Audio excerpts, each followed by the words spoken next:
ल हेर तिम्रोका भगवानहरूका चर्तीकला के छन् ल यो भिडियो हेर एकछिन पहिला होइन होइन होइन तपाईँ प्रमाण देखाउनुहोस् विदेशीबाट होइन सर सर प्लिज मैले क्या भने म तपाईँलाई यो देशको सर यो देशको भविष्य बनाउने पार्टी राष्ट्रपा हो। तपाईँ 45 वर्षदेखि कुनै पार्टीको एउटा हनुमान बनेर आज तपाईँ आरोप लगाउने होइन।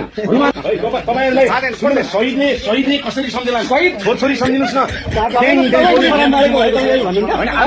सर। तपाईँले कुनै पनि पार्टीलाई विदेशीबाट परिचालित भन्न पाउनुहुन्छ मिल्छ प्रमाण छ प्रमाण देखाउनुहोस् मलाई यहाँ प्रमाण देखाउनुहोस् मिडिया छ मिडियाको अगाडि प्रमाण होइन तपाईँ प्रमाण देखाउनुहोस् विदेशीबाट होइन सर सर प्लिज मैले क्या भने म तपाईँलाई यो देशको सर यो देशको भविष्य बनाउने पार्टी राष्ट्रपा हो। तपाईँ 45 वर्षदेखि कुनै पार्टीको एउटा हनुमान बनेर आज तपाईँ आरोप लगाउने होइन।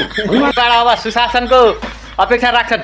हालो भोट जति ड्याम ठोकाउ नरोकिकन देखा जाएगा भोलि पछि जे होला तिम्रीमा बुद्धि भएकाहरू आफूहरूले प्रश्न गर्दाखेरि हिजो त्यही ठाउँमा बसेर मिल्ने आज जनताहरूले प्रश्न गर्न नमिल्ने यस्तै त छन् तिमीहरूका नयाँ महाराजहरू। देश कनक्कै परिवर्तन गर्ने भाउ तिमीहरूले गर लगेर मुन्ना भाइ